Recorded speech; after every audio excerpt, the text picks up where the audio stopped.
ma'rifatullah, mengenal Allah. Dalam kajian tauhid ini saja, bibir ini akan selalu basah untuk selalu berzikir kepada Allah. Diberikan kesempatan dalam hidup ini jangan kosong, artinya tidak diisi dengan selalu berzikir kepada Allah. Silakan zikir dengan mengucapkan la ilaha illallah dalam lafaz ini, dan silakan zikir menggunakan qalbu dan hati, tergantung situasi dan kondisi.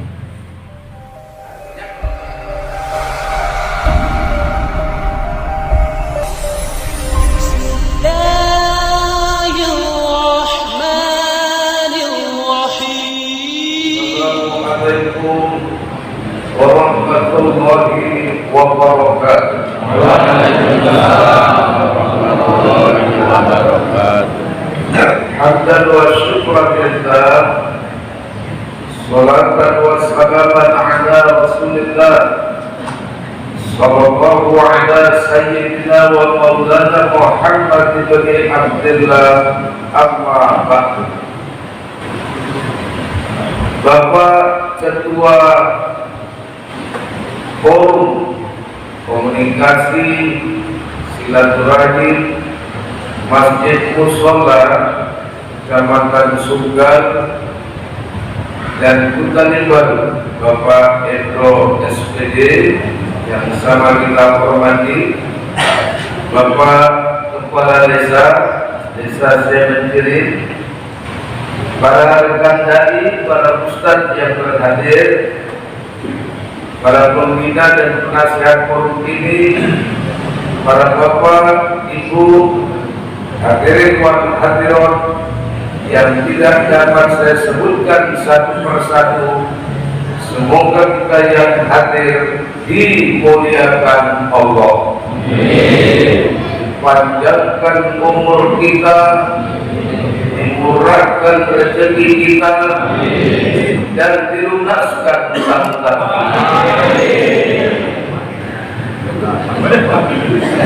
Hadirin, puja syukur kehadirat Allah yang telah mencurahkan nikmatnya kepada kita.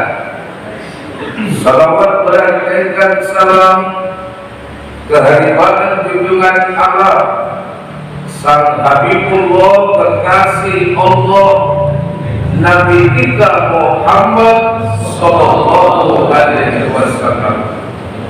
Semoga nantinya kita diakui sebagai umatnya dan mendapatkan syafaat serta pertolongannya. Kajian subuh kita kali ini, kita membicarakan tentang ilmu tauhid, yaitu mengenal Allah. Setiap yang ada pasti bisa dikenal. Yang tidak ada tentu tidak bisa dikenal. Allah ada, maka Allah bisa dikenal. Lalu bagaimana cara mengenal Allah itu? Tentunya tidak terlepas konteks awal ketika kita beragama, lain dan tidak bukan adalah mengenal akan ketuhanan. Dari situlah muncul kalimat awaluddin ma'rifatullah.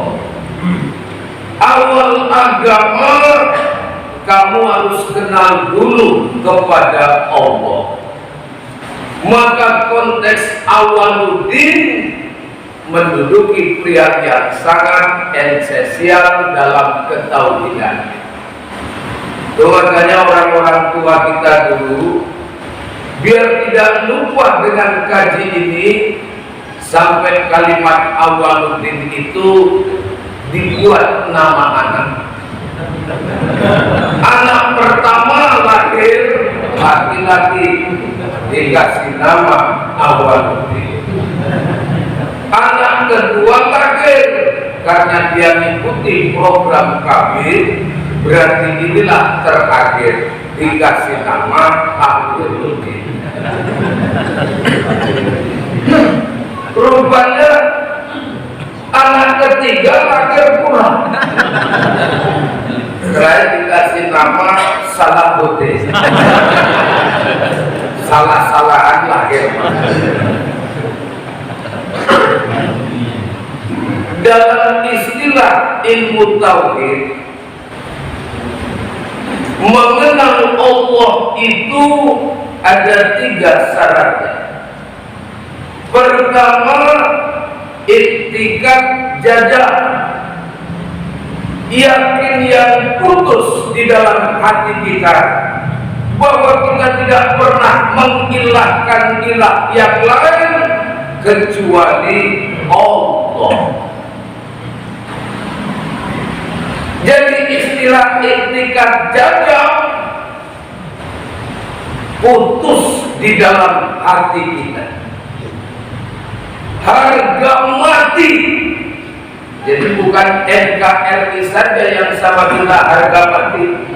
Meyakini Allah sebagai Tuhan kita merupakan harga mati yang tidak bisa kita tawar-tawar. Itu makanya rangkaian ini terkandung dalam sebuah kalimat tauhid, la ilaha illallah. Tidak ada Tuhan kecuali Allah. Tapi kalau ini diartikan secara harfiah, orang banyak salah paham. Karena kalau arti la ilaha illallah, tidak ada Tuhan kecuali Allah, berarti Tuhan gak ada, yang ada Allah. Bukan begitu pemikiran. Maka kalau kita pertal kalimat ini, la-nya itu kan la nafi, la yang menidakkan, ilahnya manti, yang ditiadakan, ilah isbat, yang menetapkan. Kemudian Allah itu jadi musbat, yang ditetapkan. Jadi kalau kita akan melihat kondisi pengertian makna kalimat itu, kita akan definisikan apa itu Tuhan, apa itu Allah. Karena banyak orang yang berpaham kita orang Islam nggak boleh nyebut Tuhan, sebutan kita Allah. Karena kalau orang-orang di luar Islam pun menyebut yang disembahnya itu Tuhan, bukan begitu. Sama dengan istilah bahasa kita. Kita orang Islam gak boleh ngomong sembahyang, kita sholat. Karena sembahyang itu berasal dari kata sembah dan diam. Membicarakan segala sesuatu itu kembalikan kepada takrif dan definisinya.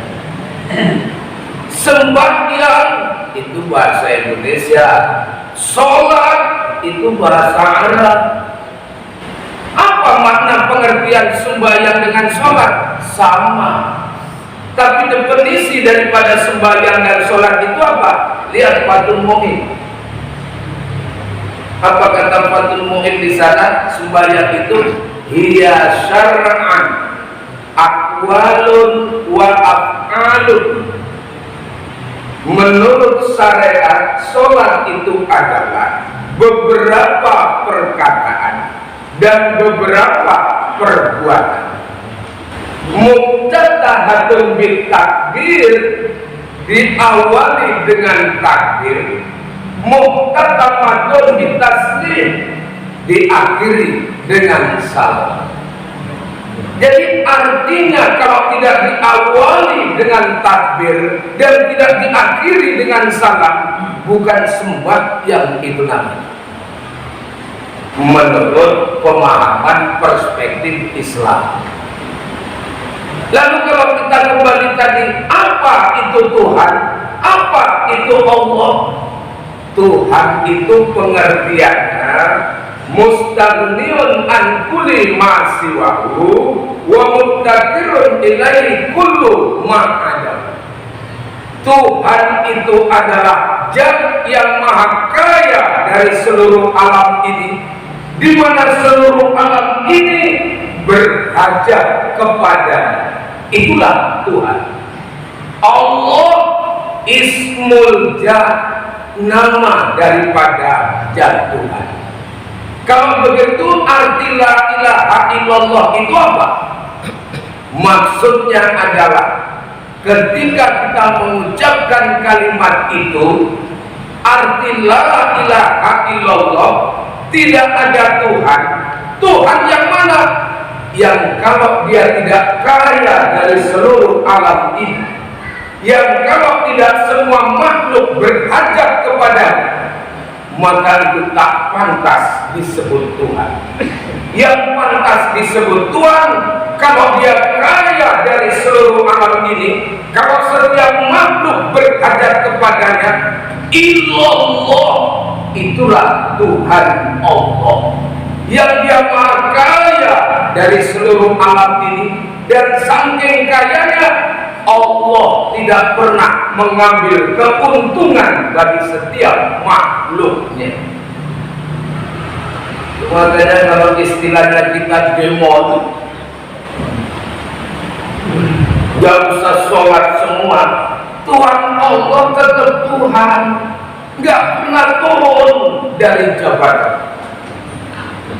Ramadan kita demon, gak puasa Ramadan semua, Allah tetap Allah, karena dia tidak berhajat dari perbuatan makhluknya. Itulah kayanya Allah. Maka kalau Bapak Ibu berdoa, misalnya doa tak terkabulkan atau belum dikabulkan, jangan ancam sama Allah. Kadang-kadang ada yang ancam, ya Allah, 3 bulan aku berdoa kepadamu, tapi belum kau kabulkan juga. Oke lah kalau begitu. Mungkin besok maghrib aku gak sembahyang lagi, ya Allah. Pikir dia terus Allah kecarian. Yang ini biasa sembahyang kok gak kelihatan ya. Allah maha kaya. Allah tidak membutuhkan dari perbuatan makhluk. Makanya semalam ada ibu-ibu datang sama saya, Ustaz, saya sudah berdoa 5 bulan, tapi kenapa tidak dikabulkan sama Allah? Mau protes. Rupanya apa doa itu? Ya Allah, kalau tanganku laku, aku mau berangkat umroh. Setelah saya selidiki, wajar tangannya nggak laku, orang tangan kebon. Suratnya nggak ada. Jadi ini bukan kesalahan pada doa, kesalahan pada administrasi. Itu kesalahan.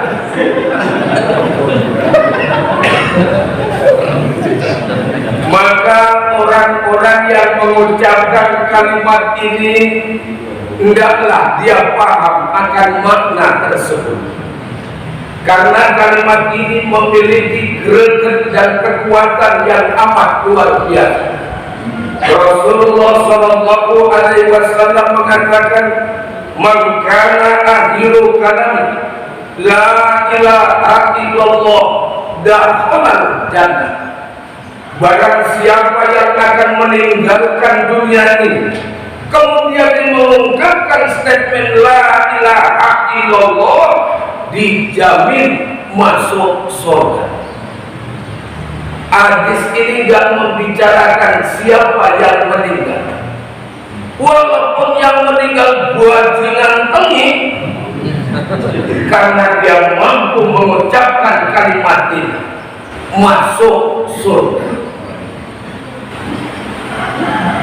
Cuman kadang-kadang orang ngomong, Pak, kenapa orang masih hidup kok gampang mengucapkannya? Kadang-kadang kan kalau masih hidup ini baca kenceng kurang kenceng, apalagi disuruh wiritan.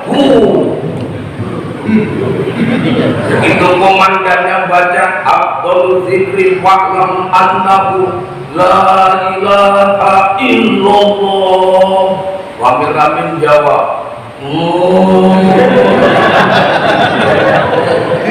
la ilaha illallah.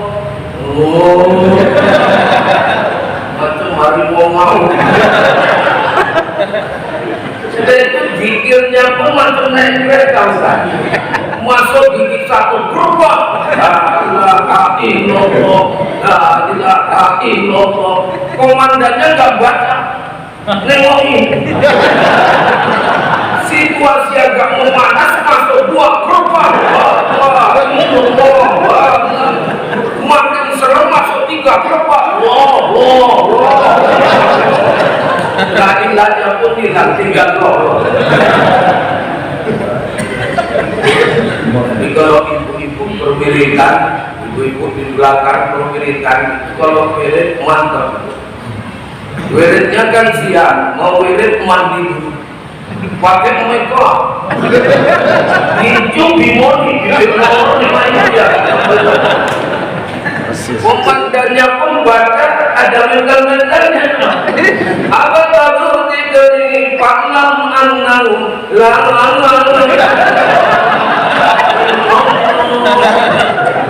Ibu-ibu tanya gitunya udah tebel pun jawabnya hati-hati. Karena kalau dijawab ayo tak rusak. Terakhir jawabnya tuh bibirnya agak jontor sih.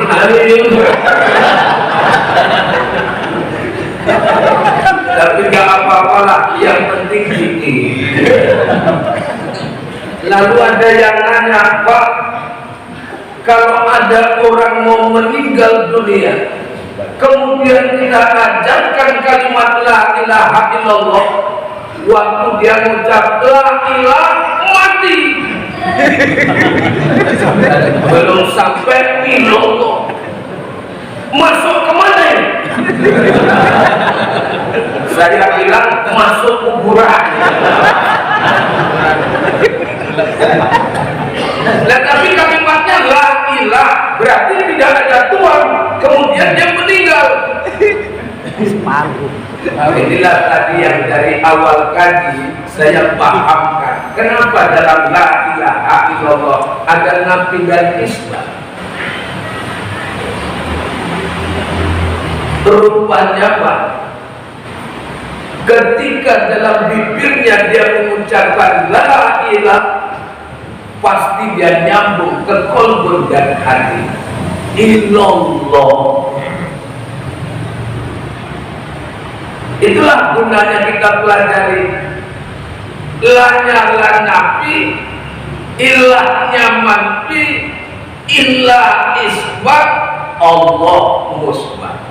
Setiap ada nafi dan manfi, isbat dan musbat itu menyambung dalam kolbun dan hati. Kadang-kadang kan kita berdasarkan rasio, kalau kita ajarkan la ilaha illallah kepanjangan, kita ajarkan saja Allah, Allah. Tapi hadis ini meminta kalimat la ilaha illallah. Jadi kalau begitu, kalimat ini memberikan makna tersendiri. Kalimat yang dibacakan oleh para nabi-nabi sebelum baginda Rasul, bahkan Rasulullah 13 tahun di kota Makkah, sebenarnya inilah yang diajarkan kepada penduduk Jazirah Arab. Dan keistimewaannya lagi, tidak akan pernah terjadi kiamat selagi penduduk bumi ini masih mengucapkan dan menyebut kalimat la ilaha illallah atau kalimat Allah, Allah saja. Kiamat gantung. Memang kalau ciri dan tandanya sudah kelihatan, termasuk munculnya ad-dukhon, asap tebal. Makanya sinabung keluar asap, kita terus bertanya-tanya. Bahkan semalam aku pulang ceramah dari Titik Kuning lewat Sukarame, asap mengepul, kuda kami tukang sate panjang. Berarti yang mati masih jauh.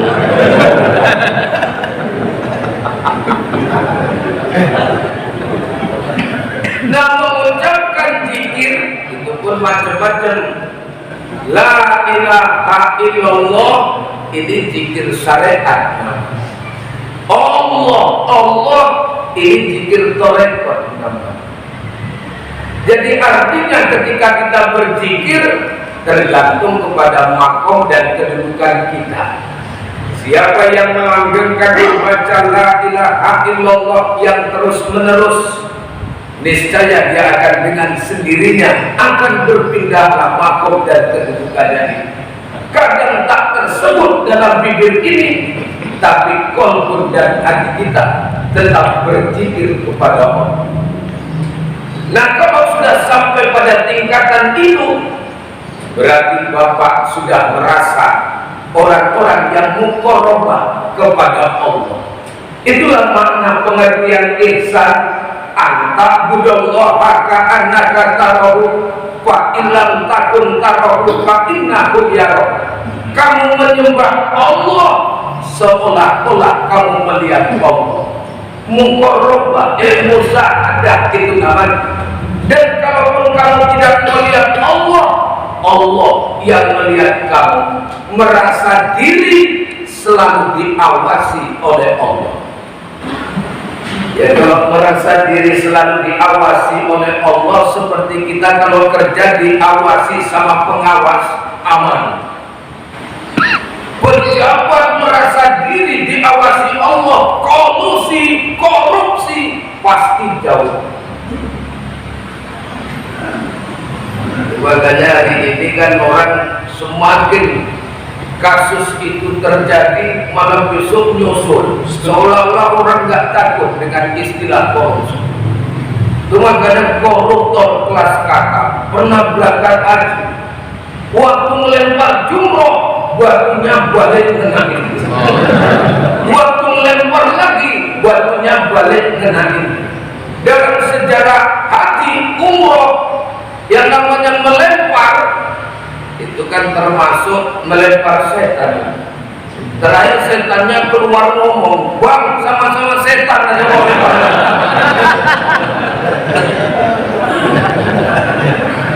Nah, jadi kalau begitu, merasalah dulu diri kita ini diawasi oleh Allah. Dan istilah yang namanya zikir, di samping fungsinya kalau kita baca mau meninggal dunia, insya Allah kita diantarkan ke surga.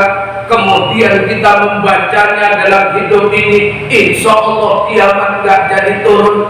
Dan bukan itu saja, zikir ini juga akan menggugurkan yang namanya kotoran-kotoran hati.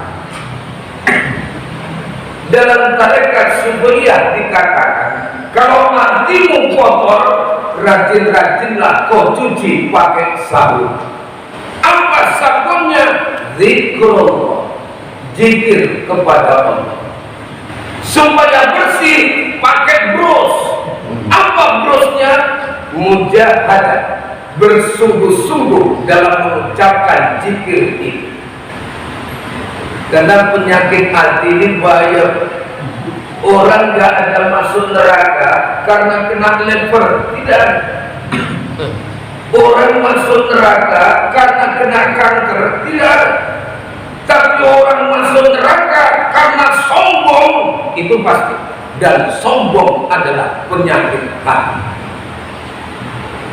Bukankah Fir'aun yang dengan harta, yang dengan jabatannya, sampai dia lupa akan dirinya, sempat mendeklarasikan dia menjadi Allah, mengaku Tuhan. Fir'aun terakhir Allah gerem, Fir'aun mati tenggelam dalam lautan merah. Lautan merah ini rupanya kita tengok, awak pikir dulu lautan merah itu warnanya merah, rupanya biasa-biasa saja.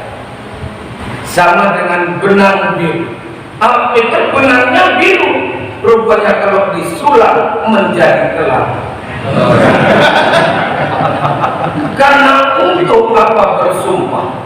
Kau menutupi malu, semua orang tahu siapa diri. Engkaulah yang membuatku. Makanya sekarang aku putuskan berpisah denganmu karena orang lain berlaku, aku yang tenggelam. Riwayat Maggie J.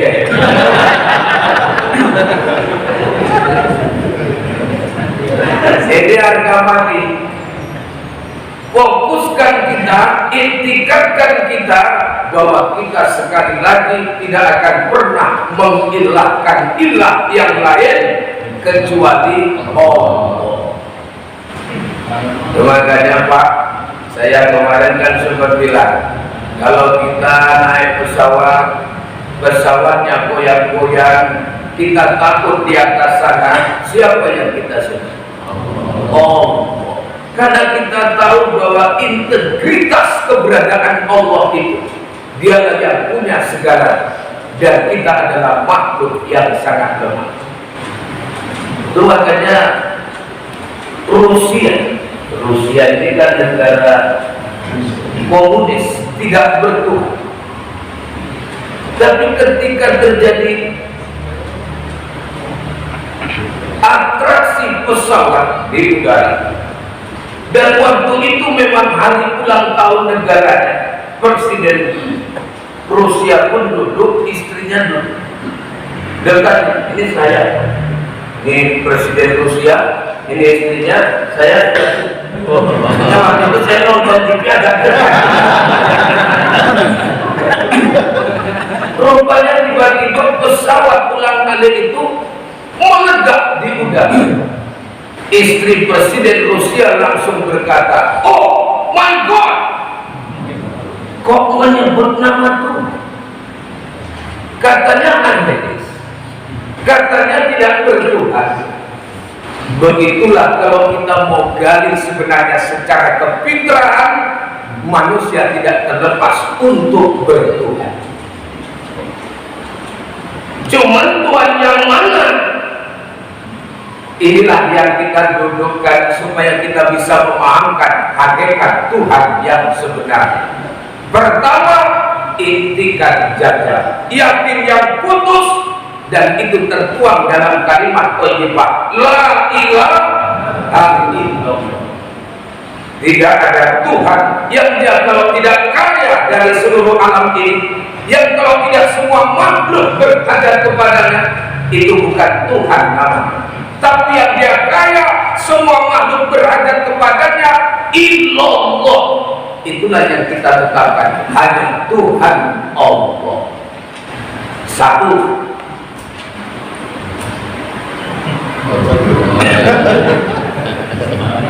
Jam 8. Jam 1. Ya, kita seperti biasa lah Pak, gak usah lama-lama, setengah 12 selesai. Yang kedua, muwafaqah pada yang hak. Tuhan yang kita maksud, Allah yang kita maksud, yang sesuai dengan kebenaran. Mana itu? Surat Al-Ikhlas. Qul huwallahu ahad. Katakanlah bahwa Allah itu esa. Maka menurut tauhid kita, yang dia tidak esa, yang dia tidak satu, bukan Tuhan namanya. Makanya kalau kita sholat begitu tahiyat awal atau tahiyat akhir pasti ada nunjuk. Dan memang sunat hukumnya kalau kita yang paham Syafi'i, sebelum nunjuk sudah dipersiapkan posisi tangan seperti ini. Kapan ini telunjuk nunjuk?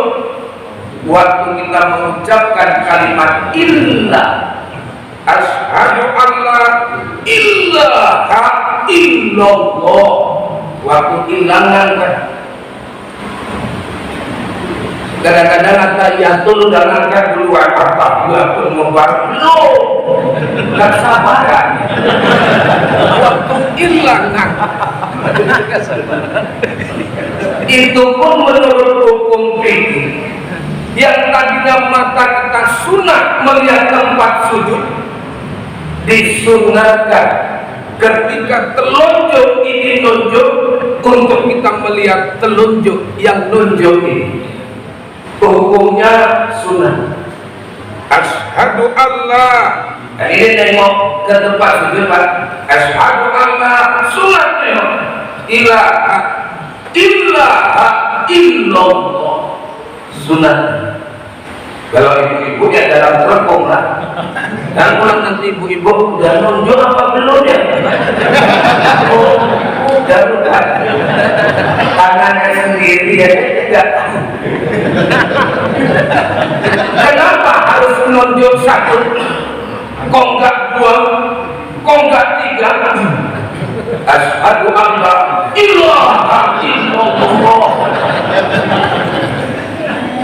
Iman itu kan tasdiqu bil qalbi wal iqrar bil lisan wal amalu bil arkan. Iman dibenarkan dengan hati, diucapkan melalui lisan, diaplikasikan melalui sikap dan perbuatan. Ketika bibir ini ngomong asyhadu an la ilaha illallah, aku naik saksi bahwa tidak ada Tuhan yang kusembah. Tuhan yang mana? Tuhan yang satu inilah Tuhan. Itu mana? Semacam deklarasi. Tuhan yang satu inilah Tuhan. Maka kita duduk sah. Persoalan nanti apakah ini bergerak atau tidak, ini saya kembalikan kepada pahamnya masing-masing. Karena ini hilafiyah, jangan dipeributkan. Yang penting dia beramal tahu dasar. Jangan pula ditanya tadi Bapak, kan sholat ini kan ada yang diam, ada yang naik turun, kan ada juga yang muter-muter.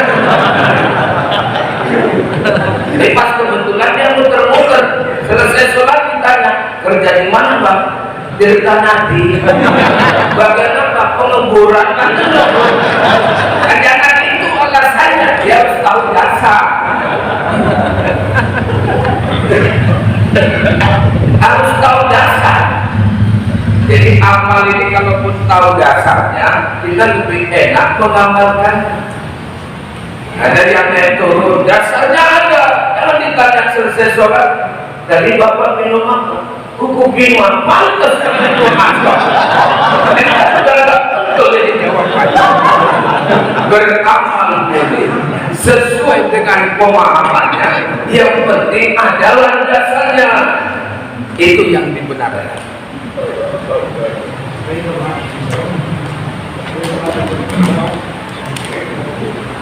Muwafaqah pada yang hak. Itulah yang tertuang dalam surat Al-Ikhlas. Qul huwallahu ahad. Katakanlah ya Muhammad, Allah itu esa. Tapi kalau di perwiritan kayaknya ini perlu ada semacam pengajian Al-Quran juga, Ustaz. Makrasnya ini kadang-kadang di masyarakat membedakan huruf qaf dengan kaf sama. Padahal kalau ketika kita membacanya berbeda, mengandung arti yang berbeda. Qaf, qul artinya katakan, qul makanlah. Udah jauh. Jadi kalau Bapak bacanya pakai huruf kaf, qul huwallahu ahad. Artinya bukan katakanlah ya Muhammad, makanlah ya Muhammad. Allah itu esa. Nabi Muhammad suruh makan Allah. Nah, ini makanya perlu nanti diluruskan. Walaupun kita nggak terlalu fasih kali, minimal kena. Jangan sampai terlalu dipasihkan pun buat Ngeri juga tuh Pak. Pasif-pasif kan ada yang baca ihdinas siratal mustaqim kan cukup ihdinas siratal mustaqim. Ini enggak sampai retak mesti. Enggak harus seperti ini. Yang penting masuk itu aja. Nah yang ketiga, pakai dalil. Apa dalilnya? Segala sesuatu yang ada pasti ada yang mengadakan. Mustahil tidak masuk akal. Dia itu ada tapi tidak ada yang mengadakan. Itu logika. Segala sesuatu yang ada pasti ada yang mengadakan. Kalau dia tidak ada, berarti memang tidak ada yang mengadakan. Kenapa ada teh manis di depan saya? Karena ada yang mengadakan. Masuk. Kenapa ada teh putih? Karena ada yang mengadakan. Kenapa susu nggak ada? Karena nggak ada yang logika. Makanya kalau kita ditanya Tuhan orang Islam ini memang nggak kelihatan, tapi bisa ditunjukkan adanya dengan apa? Ada yang diciptakan. Maka kalau Bapak ditanya, Bapak agamanya apa? Islam. Tuhan Bapak siapa? Allah. Bapak yakin adanya Allah? Yakin. Apa buktinya? Adanya langit dan bumi menunjukkan adanya Allah. Dia nanya lagi, ada apa lagi Pak? Adanya makhluk tumbuhan menunjukkan adanya Allah.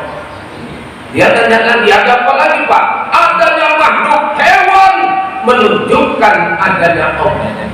Terus nanya, ada apa lagi Pak? Kasih jawaban terakhir. Adanya moncongmu menunjukkan adanya Allah. Dan ini insya Allah nggak nanya.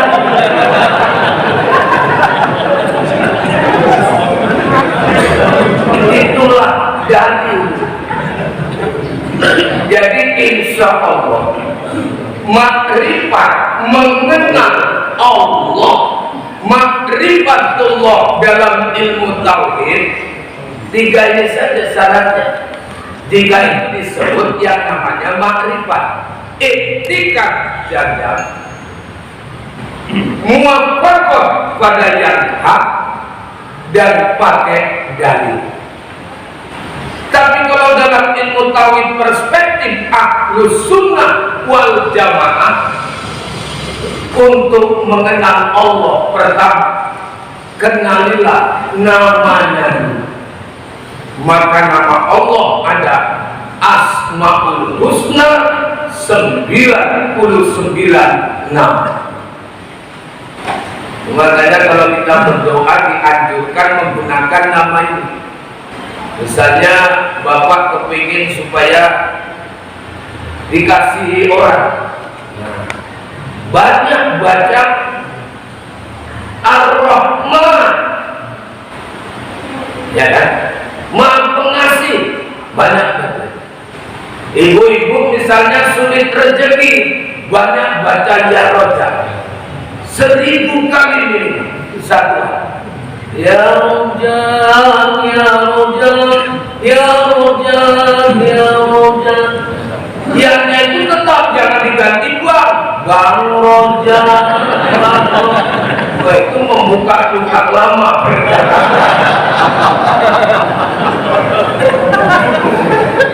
Kenalin nama. Tapi kalau kita kenal nama saja nggak cukup. Karena berapa banyak orang disuruh nyari daun sirih yang terambilnya daun merica. Kenapa? Karena dia tak tahu sifat, dia cuma kenal nama saja. Sama dengan kita kadang-kadang kalau pilih, tolong Bang, aku aja bagi Indonesia. Kok aku aja Kan ada Pak? Kalau dibagi dulu, belumnya bukan aku. Artinya apa? Kalau kita cuma kenal nama, kita bisa salah pemahaman. Maka setelah kita kenal nama, kenalilah sifat-sifatnya. Maka dianjurkanlah kita mengaji tentang sifat-sifat Allah. Walaupun sifat Allah itu sangat banyak, tapi ada ulama kita, Abul Hasan Al-As'ari, Abul Mansur Al-Maturidi, dialah yang memformat supaya orang awam ini mudah memahamkan sifat Allah yang banyak itu. Dirangkumlah sifat itu jadi 20 sifat. Inilah yang kalau di kampung-kampung ngaji sifat 20.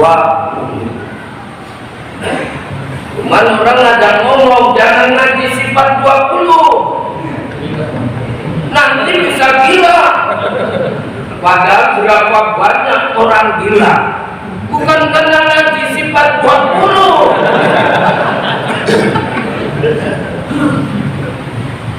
Karena ikut pilkada yang kemarin.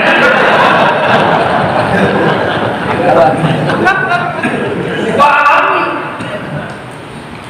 Itu makanya sifat 20 itu pun dipelajari lah. Tapi yang penting pemahamannya apa? Realisasi yang bisa kita tunjukkan setelah kita mempelajari kaji sifat 20. Misalnya wujud artinya ada, mustahil Allah Ta'ala tiada. Dalilnya Allahul ladzi khalaqas samawati wal arda wa ma bainahuma. Allah yang menciptakan 7 lapis langit dan bumi dan di antara keduanya. Maka bagi kita mukmin mu'taqid, bila kita melihat sesuatu yang ada, bukan adanya yang kita lihat, tapi yang menciptakan dan yang mengadakan yang ada itulah yang kita lihat. Makanya itulah muncul kalimat-kalimat thayyibah. Terlihatlah yang indah-indah. Apa kita baca? Subhanallah. Kalau bapak misalnya ke Prapat, nengok Danau Toba, apa dibaca? Jangan Danau Tobanya yang dipuji, karena Danau Toba itu ciptaan. Yang kita puji yang menciptakan. Subhanallah. Perlu juga nanti sekali-sekali BKSM ini apa namanya? Tur dakwah. Kajian dakwah ke Prapat. Dia siap nyiapkan mobil. Cuman nggak karirnya kalau mau.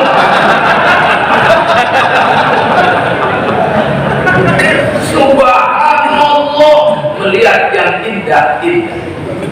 Nengoknya sesuatu yang jelek, apa dibaca?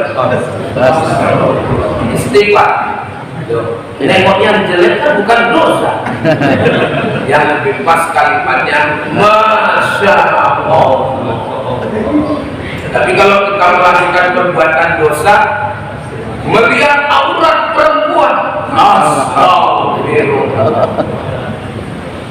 Pandangan pertama istighfar, dan itu bagian dari nikmat yang Allah berikan. Kedua,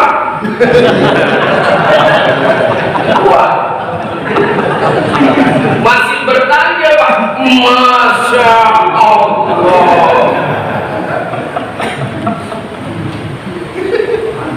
Ini sudah jatuh pandangan laknat. Kalau ketiga kita melihatnya, apalagi nyebut alhamdulillah, sudah kategori maksiat. Jadi rupanya sebutan-sebutan ini bermakna.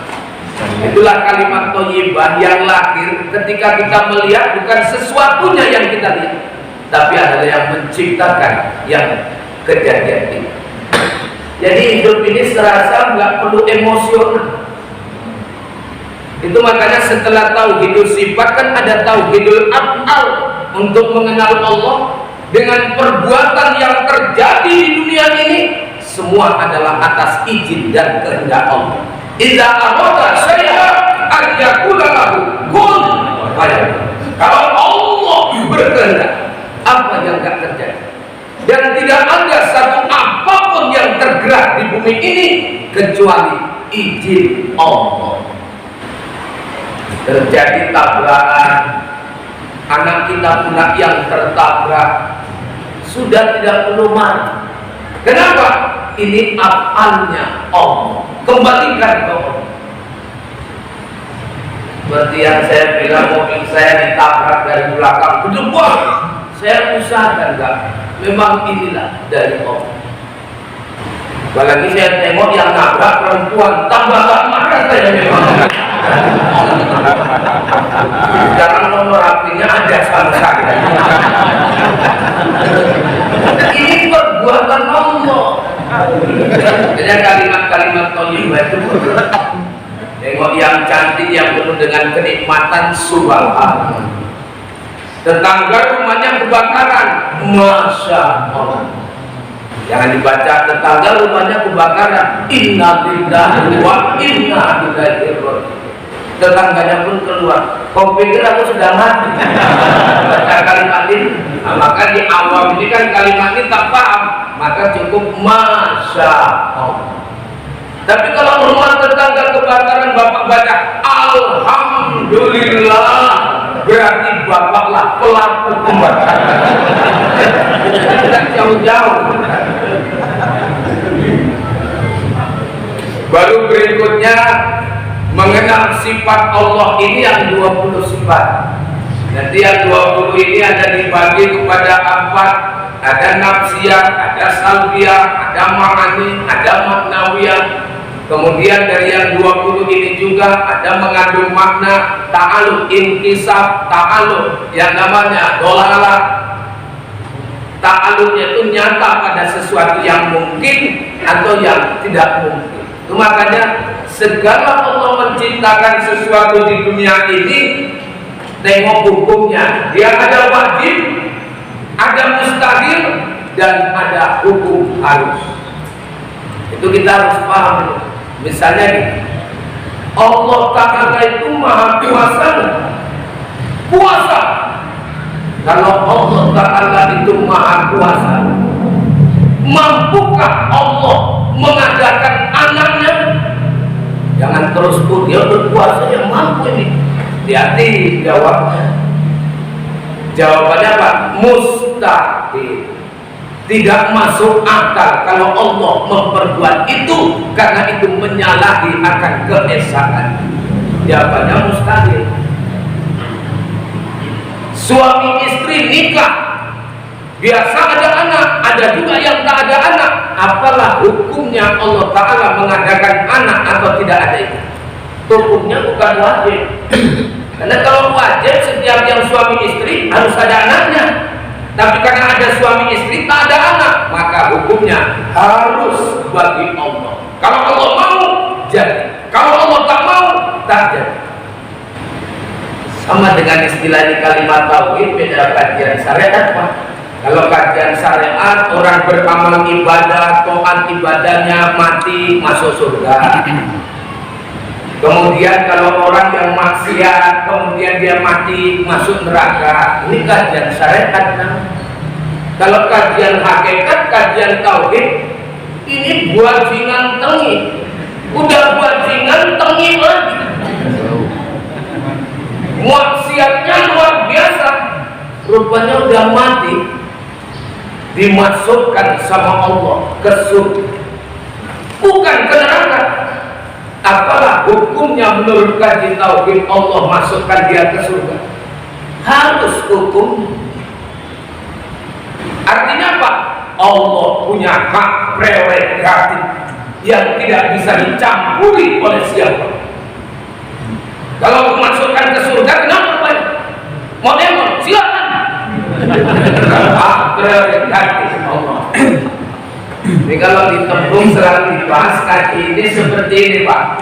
Kalau bapak punya ayam 3 biji, 3 ekor, yang 1 ekor bapak jual, yang 1 ekor bapak sembelih, yang 1 ekor bapak sedekahkan sama tetangga.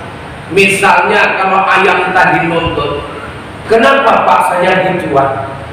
Kenapa Pak saya disembelih? Kenapa Pak saya kok disedekatkan sama orang? Kira-kira kalau ayam itu ngomong gitu, Bapak jawabnya pasti Bapak akan jawab suka hatiku. Mau apapun kamu itu hakku. Orang kamu kepunyaanku kok. Begitu juga lah Allah. Maka menurut kajian hakikat beda dengan gadis saya. Toatnya minta ampun, ibadahnya tekun, mati sama Allah dimasukkan neraka. Kenapa? Cuman jangan terus Bapak putus asa. Kalau Bapak ngomong apa cuma selama ini tidak beramal. Kalau ujungnya seperti itu, ini gaji sekedar mendudukkan, begitulah Allah punya hak direwetkan. Karena bukan apa? Ketika seseorang itu masuk neraka, ini preman kelas kakap masuk neraka, Allah pun masih sayang. Coba buka buku catatan, ada nggak dia berbuat baik? Oh nggak ada ya Allah, terus. Coba buka lagi, mungkin ada yang pernah dibuat. Tengok, oh waktu dia maulid pernah ngikutin maulid. Pas acara makan ustaz, dia ikut. Dia makan bersama ustaz. Kata Allah itu kebaikan. Keluarkan dia dari neraka karena dia sudah makan bersama ustaz.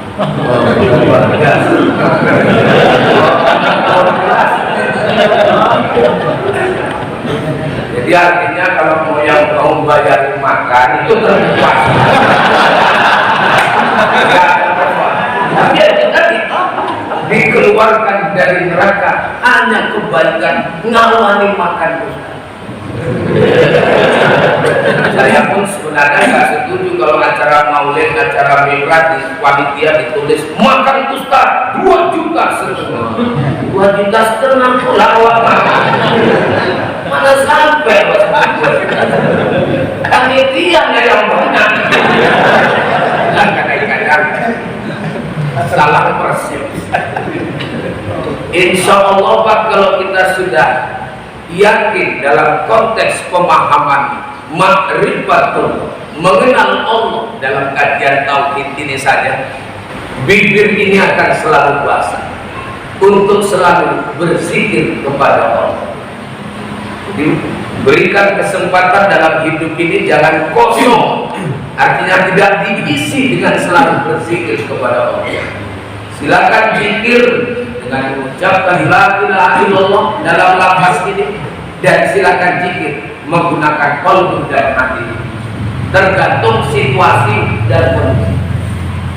Artinya kalau ramai orang zikir pakai qalbu, jangan zikir pakai lisan.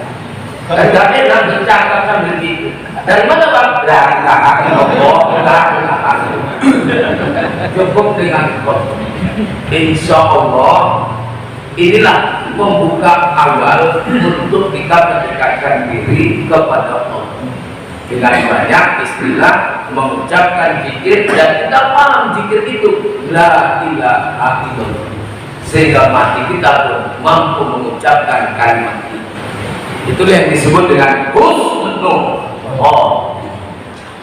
Karena nggak segampang itu. Banyak orang yang la ilaha illallah masa hidupnya, begitu meninggal Pak, la ilaha illallah,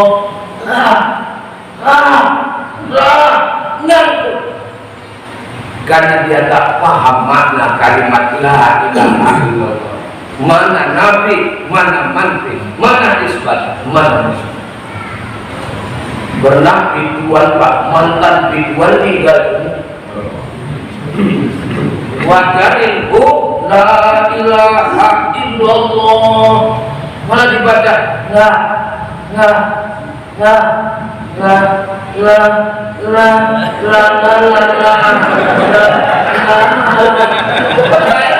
yang ngajari kontak langsung kusambung dayung berabu Imam S. Arifin sama Isdari. Itu makanya dudukkan kalimat ini, insya Allah kalimat ini betul-betul menjadi pegangan dalam kehidupan. Okay, thank you very much. Terima kasih banyak. It's nice to see you again because senang sebenarnya bertemu dengan Bapak. Karena sebab sudah waktu 8:30. Jam masjid ini jam masjid. Kita jam masjid. Terima kasih banyak. Terima kasih kepada ketua dan pengurus, kepada Bapak Ibu.